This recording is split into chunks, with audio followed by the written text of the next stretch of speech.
Salut mes Nakama, c'est le Doc, j'espère que vous allez bien. Aujourd'hui, on va parler, si je peux parler, parce que je sais pas si vous entendez un petit peu ma voix, mais j'en ai plus du tout, on est lundi soir et pourtant je n'ai plus encore de voix. Pour l'histoire, pour ceux qui suivent pas trop mes autres vidéos hors celles que je fais sur One Piece, cette fin de semaine j'étais à la Tsume Fandes, d'ailleurs regardez le beau t-shirt que je me suis pris là, un beau petit ace, juste ici, puis dans le dos, c'est vraiment magnifique, mais ça je ferai voir un autre jour. Enfin bref, je me suis un petit peu laissé aller, donc j'ai beaucoup gueulé. Donc voilà, maintenant j'ai comme d'habitude à chaque convention j'ai plus de voix. Donc voilà, mais on doit faire quand même la critique, analyse de l'épisode. De toute façon on n'est pas là pour parler de Magie, on est là pour parler de l'épisode. Alors j'ai regardé cet épisode ce matin, et je dois dire qu'il ne m'a pas... Il ne m'a pas je vais y arriver. Il ne m'a pas autant emmené que les épisodes précédents. Peut-être parce que là maintenant, on est plus dans du narratif, la tension est plus coulée, justement j'ai ressenti ça. C'est un épisode qui est quand même beaucoup plus calme. Par contre, on a quand même eu de très très grandes choses, comme par exemple, on sait comment ils ont réussi à se débarrasser du bateau de Big Mom. On en apprend plus justement sur ceux qui dirigent le monde, le peuple sur Zunisha. Il s'agit de Nekomamushi et de Inu Arashi, les deux ducs entre guillemets. Bref, plein de petites choses à dire et ça tombe bien parce que c'est ce que je vais faire dans cette vidéo, c'est-à-dire la critique, analyse de l'épisode de la semaine, je l'espère, l'épisode 756.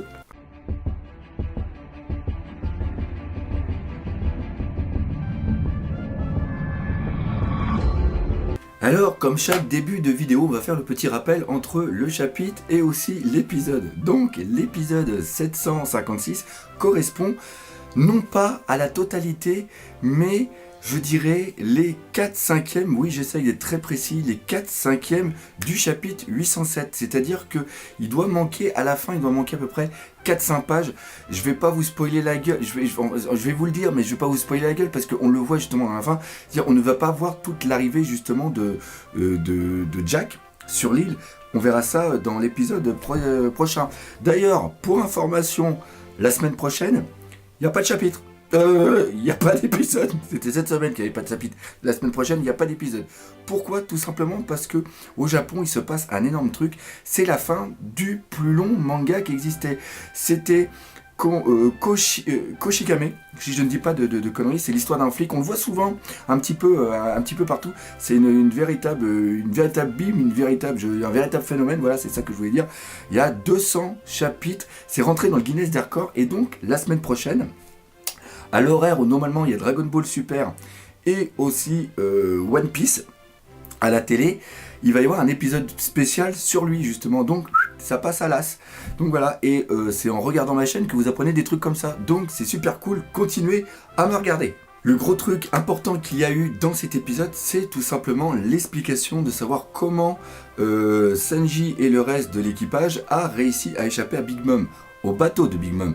Car Big Mom n'était pas dessus, il y avait seulement que le Pecoms, le Pecoms quoi, le lion, merci, et aussi Tamago.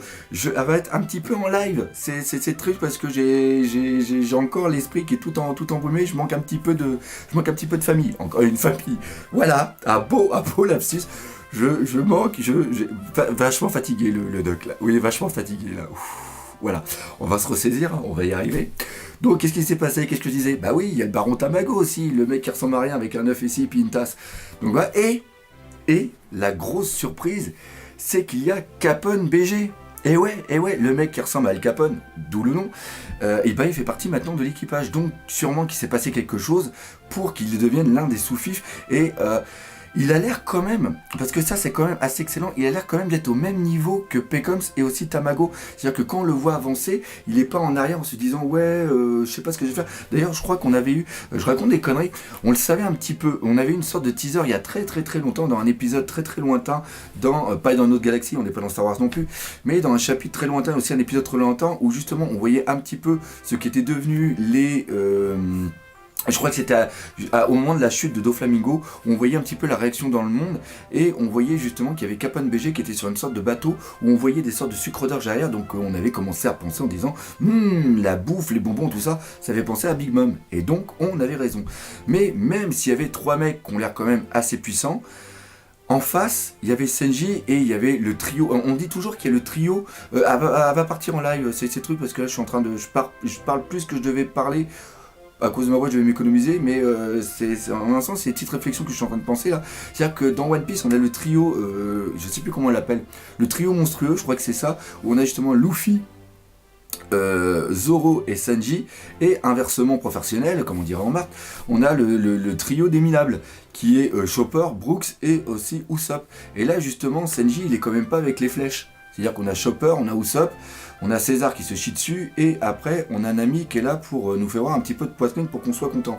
Et donc, quand on voit le Tucson Sunny avec cet équipage dessus, on s'est posé la question, putain, comment ils ont fait pour pouvoir s'échapper?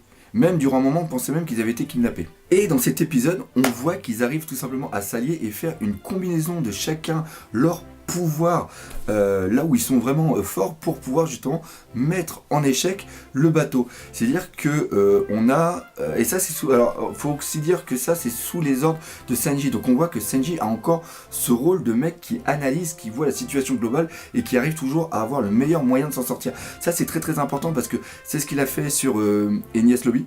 Hein, faut quand même le savoir. C'est ce qu'il a fait au niveau de Alabasta aussi. Donc on voit que Sanji est toujours en retrait, mais c'est quand même quelqu'un qui est très très cérébral, tout en étant un mec qui a un putain de niveau d'attaque. Au niveau défense, au niveau attaque, au niveau de combat, c'est ça que je voulais dire. Au niveau de combat, il a quand même un sérieux niveau, sans se rapprocher de Zoro, bien sûr. Là, je suis en train de faire hurler tous les fanboys de Sanji. Oui, je te vois, toi qui es un fanboy de Sanji, tu es en train de hurler que je suis un gros con, et je te dirais que tu n'as pas tout à fait tort. Je disais quoi? Je disais que Sanji était quand même assez bon et il arrive à se mettre en retrait et il a l'avantage par rapport à Zoro, c'est qu'il est cérébral et aussi action, alors que Zoro, lui, il est plus dans l'action que dans le cérébral. Et encore que ce qu'il a fait au niveau de Punk Hazard pour trouver les techniques de Pika était quand même Dressrosa était quand même pas mal. Encore une fois, je suis totalement en train de divaguer. Je disais donc que Sanji a réussi vraiment à faire quelque chose de très très bon. Il a réussi à prendre le point fort de chaque personne pour pouvoir ensemble être plus fort que le bateau de Big Mom et le reste de son équipage. Et là, c'est-à-dire qu'il prend Brooks qui arrive par son attaque à congeler les boulets, donc il arrive à enlever toute inertie et tout le potentiel dangereux. À partir de là, on voit que Chopper se transforme en monstre. Je ne me rappelle plus le nom de cette transformation. C'est grâce justement à la boule. La voix qu'il a, d'ailleurs, est vraiment très très bonne. Il y a un très très bon truc. Il y a une sorte de dualité dans la voix qui montre justement la dualité qu'il doit avoir dans son cerveau, le contrôle de la force, etc. L'éveil du fruit. Ça, on ne le dit pas assez souvent, mais ça représente quand même une sorte d'éveil de fruit à travers son... C'est une manière artificielle de pouvoir éveiller son fruit. Et je raconte pas des conneries. Pensez-y. Impel Down. Voilà, pour vous donner le petit indice. Et donc, il prend César dans ses mains. César qui est encore à moitié en gaz. Et ça pose quand même une putain de question. C'est-à-dire que comment Chopper arrive à attraper un mec qui est un Logia? Eh bien, on va y répondre à cette question parce que je sais pas si vous avez remarqué, mais c'est marqué critique et analyse. C'est simple, pour pouvoir avoir ça, il doit obligatoirement avoir le haki. Donc tout le monde pense que maintenant, c'est une démonstration que justement, Chopper maintenant maîtrise le haki. Sauf que le Logia en tant que tel, lui, peut choisir quelle partie il peut rendre tangible et intangible. Et là, à un moment, quand il explique son plan, on voit avant qu'il explique son plan, on voit que César, il est un petit peu en train de gueuler parce que quand même, faut rappeler quand même ce qui est quand même important, c'est-à-dire que Tamago et aussi Pecom sont là pour rattraper César parce que César, il a fait un coup de pute à Big Mom. Rappelez-vous les derniers trucs. Donc ce qui se passe, c'est que Sanji est en train de lui dire, si tu veux pas crever comme un gros con, suis le plan que je vais dire et ne fais pas chier. Donc à partir de là, ce qui se passe, c'est que moi je pense plutôt que ce n'est pas Chopper qui a le haki, mais c'est tout simplement César qui autorise Chopper à le manipuler. C'est-à-dire qu'au niveau de tout ce qui va être bras et jambes et aussi la tête, il garde ce côté tangible pour justement que Chopper le prenne. Il reçoit tous les boulets à l'intérieur, après il fait une petite boule et après il le lance. Et ça aussi, c'est vraiment, au niveau animation, c'était quand même assez bien fait. Et après, il y a qui passe. Il y a Senji qui fait justement le Kembo, qui fait justement le pas de lune pour pouvoir justement voler dans l'air, ce qui surprend aussi Capone BG. Donc on voit que Capone BG, malgré le fait que ce soit un rookie, qu'il avait un haut niveau, il n'a pas énormément de connaissances de tout ce qui régit le monde de One Piece. Il a peut-être pas dû confronter des grosses menaces. Ça c'est un point qui est assez important parce qu'il se demande comment il fait pour voler. S'il avait été en contact avec le CP9 ou s'il avait été en contact avec d'autres personnes, parce que je ne me rappelle, il y a des vice-amiraux qui maîtrisent aussi ces techniques et on peut penser que obligatoirement il peut y avoir d'autres ennemis et d'autres pirates dans le Nouveau Monde qui maîtrisent ces techniques. D'ailleurs, il me semble qu'il y a un pirate, dites-le moi dans les commentaires, il me semble qu'il y a une autre personne qui maîtrise le Kempu, or bien sûr le CP9. On est d'accord là-dessus. Donc là, il vole et il tape dans César, et d'ailleurs ça va lui faire énormément plaisir, pour que tous les boulets qui soient à l'intérieur soient enflammés et détruisent l'arrière du bateau de Big Mom. Et on remarque d'ailleurs qu'il arrive à foutre le feu à ses deux jambes. Mais encore une évolution des techniques. Et ce passage-là était vraiment bien, il a permis de, je dirais, un petit peu sauver cet épisode, surtout d'un point de vue de l'action. Bon, entre nous, j'espère que la voix va tenir jusqu'au bout, parce que sinon on est quand même assez mal barré. Donc là, on avait vraiment un passage important, et là, on voit que tout l'équipage en entier était normalement revenu sur Zou, parce que ça s'est passé si je ne dis pas de conneries, c'était après la fuite de Dressrosa, donc ça s'est passé au 10e jour, et eux, ils sont arrivés une journée après. Donc, vu qu'ils ont réussi à échapper à Big Mom, et justement après, je voulais dire que Nami, grâce à son pouvoir, arrive à faire une sorte de barrière de brume pour pouvoir partir. Et comme le bateau était pas mal blasté, ils n'ont pas pu poursuivre tout de suite Senji. Donc, Senji était vraiment présent sur l'île de Zunisha, ça on en est sûr et certain. Par contre, Robin après dit quelque chose de très important, c'est-à-dire qu'elle dit que d'après les marques de griffure et de combat qu'il y a, elle a dit que ça serait au moins 2 semaines qu'il y a eu les combats. Et donc, il y a la réponse par justement Vanda qui dit que oui, en effet, une personne est arrivée et a fait énormément de problèmes. Et ça s'est passé il y a 14 jours. C'est-à-dire que ça s'est passé 3 jours avant que avant que Senji et le reste de son équipage soient dessus.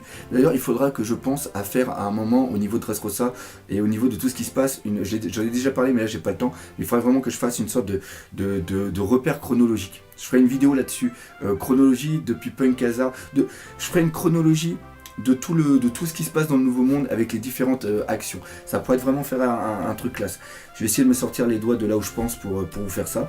Et ça, c'est quand même assez important. Et en plus, il dit que c'est grâce à leur arrivée que le reste des peuples n'est pas mort. C'est-à-dire qu'il y a eu la technique de Chopper par rapport à la maîtrise qu'il a au niveau de la médecine qui a permis de sauver le peuple de Big Mom, et d'ailleurs, le peuple de Big Mom, excusez-moi, le peuple de Zou. Et d'ailleurs, quand on apprend que Inu Arashi, le duc du jour, est sorti de son coma, il y a Chopper qui va en vitesse, et après il appelle 2 personnes, il y a un bouc et une sorte de quoi?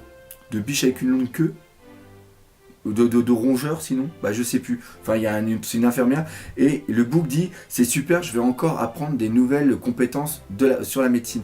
Et là on voit que Chopper, il a quand même un très très haut niveau, parce qu'il faut bien savoir que le peuple de Zunisha était un peuple qui vivait vraiment tout seul, et donc ils ont appris des techniques pour pouvoir survivre et pour pouvoir justement combattre les maladies qu'on peut attraper chez moi ici, et Chopper a des techniques encore plus évoluées. Donc ça c'était vraiment pas mal.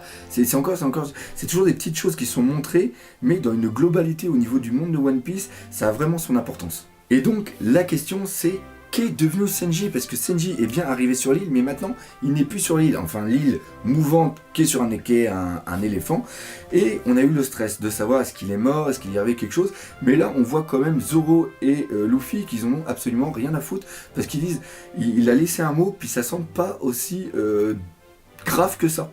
En gros, c'est ça qu'ils sont en train de dire.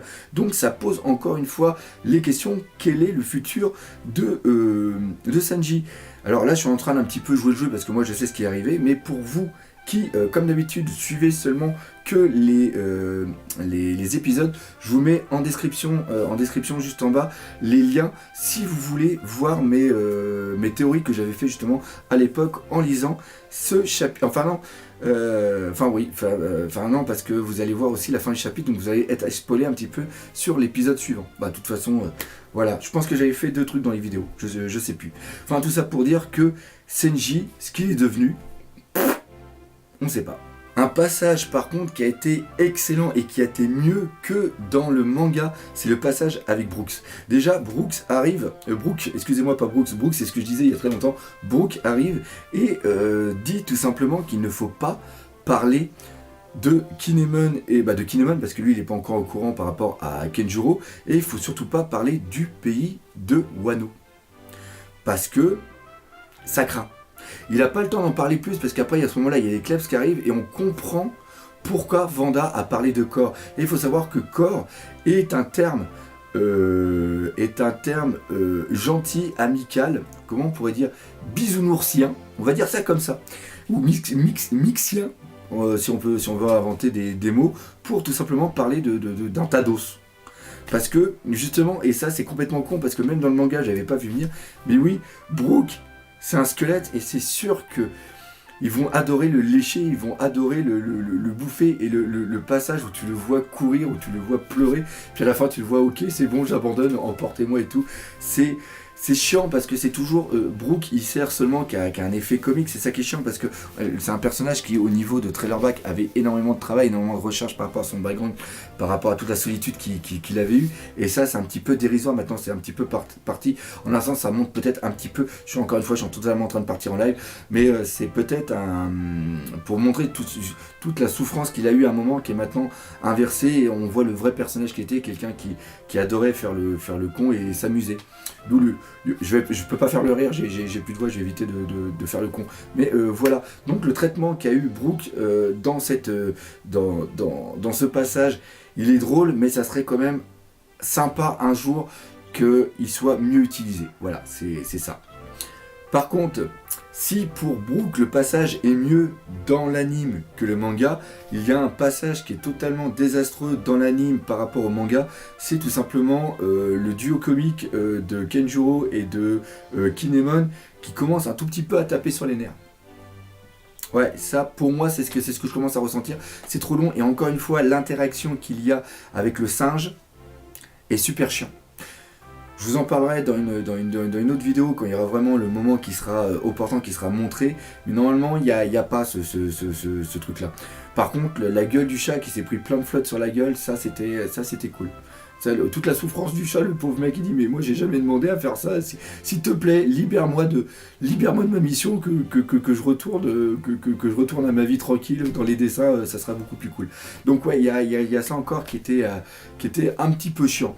Mais sinon, dans le reste, il y a eu on a vu vraiment qu'en ce moment, au niveau de la Toei, il y a un énorme effort sur l'animation. Parce que je sais pas si certains ont fait attention, mais au niveau du début, c'est une sorte de flashback qui est montré et ça reprend tout ce qu'il y avait eu dans Dressrosa, c'est-à-dire qu'au moment où justement Senji est sur je me rappelle plus comment ça s'appelle, c'est un terme bastingage, un truc comme ça, le bastingage. Ça s'appelle comme ça, le sorte de rebord en bois et qui demande à Luffy l'autorisation de faire la contre-attaque. Ce passage-là reprend un épisode qui avait été fait au niveau de Dressrosa. Et on voit que la mer est dessinée d'une certaine façon et après quand le bateau s'échappe et qui demande justement à Brook de partir, on voit que la mer a été transformée en 3D et que c'est beaucoup plus beau et même le Tucson Sunny est beaucoup plus beau et même les personnages en eux-mêmes sont beaucoup mieux dessinés. Et ça c'est vraiment classe parce que là on s'en rend vraiment compte que en ce moment, les épisodes de la Toei sont vraiment classe. Et encore une fois, je profite de cette vidéo. Personne de la Toei me regardera, je le sais bien ou quoi que ce soit. Mais ça fait plaisir. Parce qu'on prend du plaisir à les regarder. Et ça, c'est classe. Alors oui, là, je viens de regarder mes petites notes que j'ai à côté. J'ai oublié de parler de 2 choses. Premièrement, l'eau. On voit que l'eau va retrouver son équipage. Il est là avec son justement la Vivecard de Bipou. Donc il va le retrouver. Et la deuxième chose, je sais plus ce que c'était. Je suis en train de regarder. Oui, ok, merci le plan. On apprend qui est la deuxième personne qui règne justement sur la vie. Je sais pas comment dire ça concrètement, parce que l'éléphant sur Zou, parce que l'éléphant c'est Zunisha et l'éléphant en tant que tel, son nom c'est Zunisha, et ce qu'il représente au niveau d'une île et au niveau d'un peuple et d'un lieu où on vit, c'est Zou. Voilà, c'est ça. Et donc on apprend le nom de la deuxième personne. Je sais pas si on l'avait vu avant, mais on apprend le nom de la deuxième personne, c'est-à-dire qu'il y a une personne qui gère le jour. Ah oui, on en avait entendu parler justement en disant que Bipou ne pouvait pas sortir de la forêt parce qu'il était sous la protection de Nekomamushi. Et là on voit un petit peu le visage, c'est-à-dire que c'est une sorte de chat qui a l'air assez balèze. Et lui, il s'occupe de tout ce qui est aspect nocturne de Zou. Et après, on a le Inu Arashi qui lui s'occupe plus de tout ce qui est jour au niveau de Zunisha. Je sais pas s'ils ont tous les deux le terme duc. Là, j'ai un trou de mémoire, mais je sais que lui c'est duc. Et je sais plus c'est quoi l'autre. Je sais plus. Tant pis. Mais c'est pas à peine. Par contre là, c'est pas à peine de me mettre dans les commentaires. Je vais faire une recherche puis je vais trouver. Voilà. C'est bon. C'était les deux seuls trucs que j'avais à dire au niveau de cet épisode. Je suis content. Ma voix a réussi à tenir jusqu'à la fin. Et ça, c'est classe. Donc voilà, cette critique, analyse d'épisode est maintenant terminée. Comme j'ai dit tout à l'heure, je suis content que la voix ait été jusqu'au bout. Vous avez remarqué que le format était un petit peu en live. Bah des fois, je ferai des petits trucs comme ça parce que ça fait aussi du bien. Je vais vous le dire concrètement. De faire un plan et de partir comme ça devant la caméra, c'est des petits trucs des fois que j'ai envie de faire. Donc voilà, donc laissez dans les commentaires si vous aimez ça aussi, mais vous inquiétez pas, hein, des critiques analyses vraiment poussées. C'est que d'ailleurs j'en ai profité parce que cet épisode en tant que tel n'avait pas une narration importante, il n'y avait pas des éléments incroyables, vraiment primordiaux, qui méritait vraiment un approfondissement poussé. Il y avait en effet, encore une fois, c'est un épisode qui était assez narratif, qui était une sorte, c'est un épisode de transition par rapport à tout ce qui va arriver après. Donc voilà, quand c'est des épisodes comme ça, je me lâche plus. Et puis je sais qu'il y en a aussi certains, c'est pour ça qu'ils me regardent. Puis moi, c'est ma chaîne. Donc je fais aussi un petit peu ce que je veux. Donc voilà, c'est aussi simple que ça. Donc quand même, j'espère que vous avez apprécié. Si c'est le cas, on va faire comme d'habitude, c'est-à-dire parler autour de vous, partager, laisser des commentaires et défoncer la gueule de ce putain de pouce bleu. Et moi, avant de vous dire à bientôt pour de nouvelles aventures One Piece, je vais demander à ma gentille petite femme de me préparer un petit thé avec de la miel, avec du miel. J'ai aussi des problèmes. Oh putain, je suis trop ouvert. J'ai aussi des problèmes avec le cerveau là. Donc voilà, donc je vais demander à ma petite femme de me faire un petit thé avec du miel pour calmer un petit peu le feu intérieur des cordes vocales. Voilà. Donc je vais arrêter ma vidéo comme ça. Voilà. Allez, salut!